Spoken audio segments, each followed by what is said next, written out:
Let's get more on the markets and volatility and what to expect from tomorrow's CPI print from Wells Fargo Securities. Mike Schumacher joins us. He's the firm's head of macro strategy. Mike, always good to see you. You've been meeting, no doubt, with a lot of big clients. What are they doing, if anything? Ducking and covering at this point. To the point many people have made here, the rules aren't clear, the volatility is extraordinary, so it's hard to make a big business decision, big investment decision. It's just not the right time to be a hero today. What are they waiting for? Because one can argue this will go on and on for months and months and months. I think the passage of a little more time and also perhaps a little more of a concrete idea from President Trump. What exactly does he want to see on tariffs? Is it generating revenue? Is it targeting particular objectives like fentanyl? Is it something else? People don't know.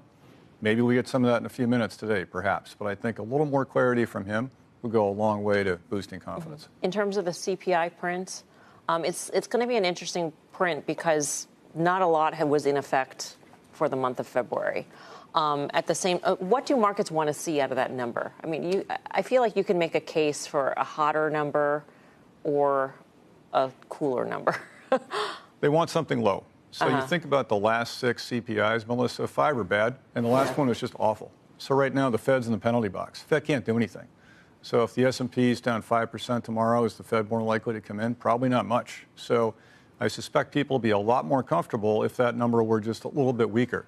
Doesn't have to be an amazing number, just something benign. Right. And Jay Powell would breathe a huge sigh of relief. So, Michael, you just said they're kind of backed into a corner-ish. Right. Going back to September when they did that 50 basis point cut, they were worried about the employment situation, right? And now they just don't want to see inflation kind of re-accelerate. So Mel's point is like, hot, cold. It's just like, I don't know what the Fed can do right now because are they likely to get more dovish if we start to have weaker data after what you just said, 5 kind of hot prints? I think it's going to be a while, frankly. So from my perspective, the Fed needs to see at least a couple months of relatively decent inflation data before it can do much of anything. So that puts us probably into July, best case, for a Fed cut. Market's pricing a cut before then. I think that's incorrect. So the market's probably ahead of itself. Market's pricing about 2 cuts for the second half of this year. That seems a little bit light to me. So most importantly, though, the market seems to think the Fed is just about ready to go, and I would disagree. Needs to have better data. The last couple of years, volatility has been a 1 or maybe a 2-day event. Now we're into probably the 3rd week of a vol north of 20. I think people got to get used to it. But, what's your take on that, this elevated vol for a prolonged period of time? Yeah, we've been talking about the main idea, Guy, for the last month or so has been that risk premium should go up. And we're seeing it day by day. So elevated volatility in equities. VIX is very high. Fixed income volatility is high.